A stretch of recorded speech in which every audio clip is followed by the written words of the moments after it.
China को अब J-10C से बड़ी मार पड़ी है। जानेंगे क्या हुआ है। तो वहीं बलूचिस्तान में पाकिस्तान के लिए बड़ी समस्या खड़ी हो गई है। जियोपॉलिटिक्स में बहुत कुछ चल रहा है, हमेशा की तरह जानने को मिलेगा बहुत कुछ। आइए जानते हैं इन खबरों को विस्तार से। चीनी रक्षा कंपनी एविक चेंगडू एयरक्राफ्ट जो पाकिस्तान को J-10C लड़ाकू विमान सप्लाई करती है, इसके शेयर की कीमत में पिछले एक महीने में 18% की गिरावट आई है। ये गिरावट भारत और पाकिस्तान के बीच मई 2025 में हुए 4 दिवसीय सैन्य संघर्ष के बाद शुरू हुई। इस संघर्ष के दौरान पाकिस्तान ने दावा किया था कि उसके J-10C विमानों ने 6 भारतीय लड़ाकू विमानों, जिनमें फ्रांसीसी राफेल विमान शामिल थे, इसको मार गिराया है। हालांकि भारत ने इन दावों को खारिज कर दिया और ऑपरेशन सिंदूर नामक सटीक हवाई हमले के साथ जवाब दिया, जिसने पाकिस्तान को भारी नुकसान पहुंचाया। एविक चेंगडू की शेयर की कीमत मई 2025 में अपनी चरम पर 95 युआन पर थी, जब भारत पाकिस्तान संघर्ष अपने चरम पर था। संघर्ष के बाद युद्ध विराम की घोषणा और भारत की सैन्य सफलता के बाद शेयर की कीमत 11 जून 2025 तक 78 युआन तक गिर गई।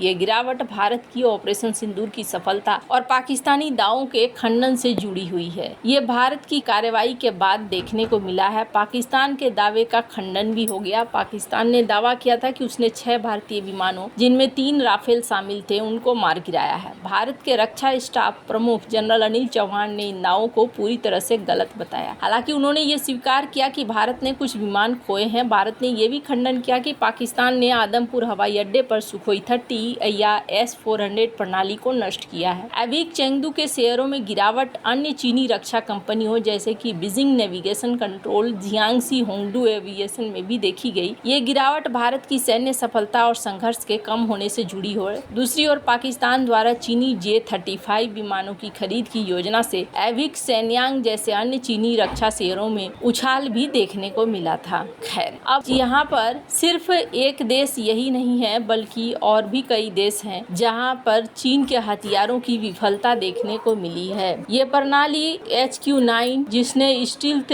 विमानों को ट्रैक करने में सक्षम बताया गया, भारतीय मिसाइलों और विमान को रोकने में असफल रही। विश्लेषक बिलाल खान ने कहा कि ये प्रणालियां पाकिस्तानी वायुसेना की उम्मीद के अनुरूप प्रभावी नहीं थी। J-10C और PL-15 पाकिस्तान ने दावा किया कि उसने J-10C विमान और PL-15 मिसाइलों का उपयोग करके 6 भारतीय विमानों को मार गिराया। भारत ने इस दावे को खारिज किया और कहा कि PL-15 मिसाइलें अपने टारगेट तक नहीं पहुंची हैं। भारतीय क्षेत्र में PL-15 के अवशेष मिले जो उनकी विफलता का संकेत देते हैं। साफ 2000 की भी एक हानि हुई। पाकिस्तान की रणनीति पर भारी पड़ा है भारत का रणनीति। भारत और पाकिस्तान के बीच हुए इस संघर्ष के बाद जिस तरीके से भारत ने तबाह किया, पाकिस्तानी प्रधानमंत्री शहबाज शरीफ ने अजरबैजान के लाचीन में एक त्रिपक्षीय शिखर सम्मेलन में स्वीकार किया कि भारतीय ब्रह्मोस मिसाइल ने पाकिस्तान के कई ठिकानों, जिसमें रावलपिंडी हवाई अड्डा शामिल था, उस पर हमला किया और पाकिस्तान की जवाबी कार्रवाई को रोक दिया। इस विफलता ने पाकिस्तान को अपनी वायु रक्षा प्रणाली को अपग्रेड करने के लिए मजबूर किया। वह अब जर्मनी की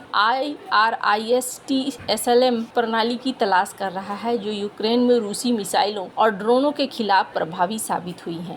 ब्रह्मोस ने अपनी श्रेष्ठता को भी साबित किया है और ब्रह्मोस की सफलता के बाद भारत का एक नाम सा होता हुआ दिख रहा है। लेकिन आपको बता दूं, म्यांमार में सैन्य शासन को विद्रोही बलों ने बड़ा झटका देते हुए एक लड़ाकू विमान को मार गिराने का दावा किया है। विद्रोही बलों की ये कार्रवाई चीन के लिए शर्मिंदगी का सबब बन गई है, क्योंकि म्यांमार की वायुसेना का फाइटर जेट चीन में निर्मित है। इसके पहले भारत के हमले के दौरान भी पाकिस्तान में भी चीनी हथियारों की पोल खुली थी। रिपोर्ट के अनुसार लड़ाकू विमान मंगलवार दोपहर को देश के संगाई क्षेत्र में एक हवाई मिशन पर था, जब मांडले से करीब 140 किलोमीटर दूर पेल टाउनशिप में दुर्घटनाग्रस्त हो गया। 4 साल से जारी म्यांमार के गृह युद्ध में ये क्षेत्र हिंसा की चपेट में रहा है। म्यांमार के सरकारी ब्रॉडकास्टर ने विमान गिरने की पुष्टि की, लेकिन इसके पीछे तकनीकी विफलताओं को वजह बताया। वहीं विद्रोही पीपुल्स लिबरेशन आर्मी ने कहा कि उसके लड़ाकों ने एक पुलिस स्टेशन पर हमला करते चलते समय विमान को मार गिराया। PLA म्यांमार का जातीय विद्रोही समूह है जो सैन्य शासन लागू किए जाने के बाद सशस्त्र विद्रोह में शामिल है। स्थानीय मीडिया ने फाइटर जेट की पहचान चीन निर्मित FTC-2000G ग्राउंड अटैक के विमान के रूप में की, जिसे 2022 में म्यांमार की वायुसेना में शामिल किया गया था। PLA ने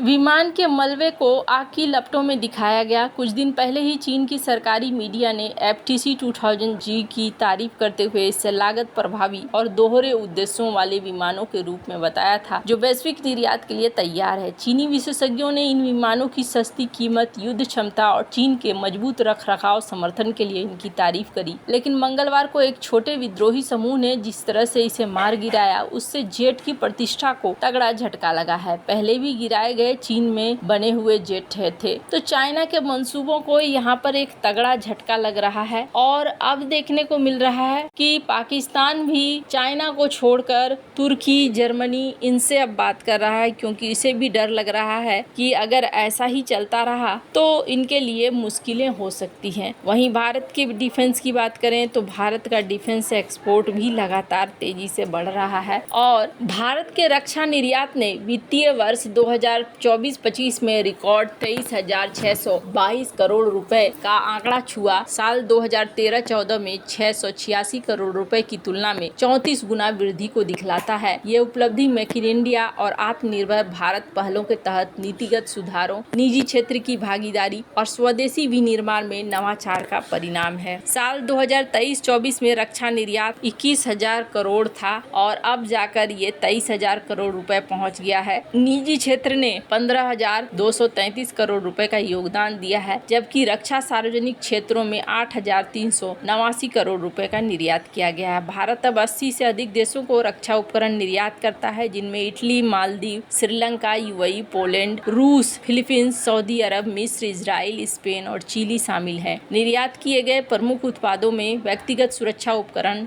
ऑफशोर पेट्रोल वाहन, ALH हेलीकॉप्टर, SU एवियोनिक्स, तटीय निगरानी प्रणालियां और कवच MOD शामिल है। रक्षा उत्पादन विभाग ने निर्यात प्राधिकरण के लिए एक समर्पित ऑनलाइन पोर्टल भी शुरू किया है, जिसके तहत 2024-25 में 1,762 निर्यात प्राधिकरण किए जाएंगे, जो पिछले 1507 की तुलना में 16.92% ज्यादा है। सरकार ने औद्योगिक लाइसेंस प्रक्रिया को सरल बनाया है, पुर्जों और घटकों को लाइसेंस शासन से हटाया है और लाइसेंस की वैधता अवधि को बढ़ाया है। IDX और सृजन जैसे पहलों ने कृत्रिम बुद्धिमत्ता, साइबर युद्ध और स्वदेशी हथियार प्रणालियों में तकनीकी प्रगति को बढ़ावा दिया है। मई 2025 में भारत पाकिस्तान संघर्ष के दौरान ऑपरेशन सिंदूर ने स्वदेशी हथियार प्रणालियों जैसे ब्रह्मोस मिसाइल, बेल के एकीकृत ड्रोन डिटेक्शन सिस्टम की सटीकता और प्रभावशीलता को प्रदर्शित किया है। इस ऑपरेशन ने 9 आतंकी शिविरों को नष्ट किया और पाकिस्तानी ड्रोनों को नाकाम किया, जिसने भारत की सैन्य क्षमता को वैश्विक स्तर पर उजागर भी किया है। भारत के लिए यहाँ पर बहुत तेजी से सीन बदलता हुआ नजर आ रहा है। भारत के टारगेट्स भी अब बदलते हुए नजर आ रहे हैं। वहीं बात करें पाकिस्तान की, तो पाकिस्तान अपने रक्षा बजट में भी बढ़ावा कर रहा है, लेकिन अभी उनकी टेंशन और भी ज्यादा बढ़ी हुई है। वैसे ये जो पाकिस्तान है, पाकिस्तान ने इस बार चाइना को बुरी तरीके से डुबो भी दिया है। ये चीजें स्पष्ट देखने को मिल भी रही हैं। आपको क्या लगता है इन सब मामले में, आपकी क्या राय है? कमेंट कर जरूर बताएं। जल्द मिलते हैं अगले वीडियो में नई खबर के साथ।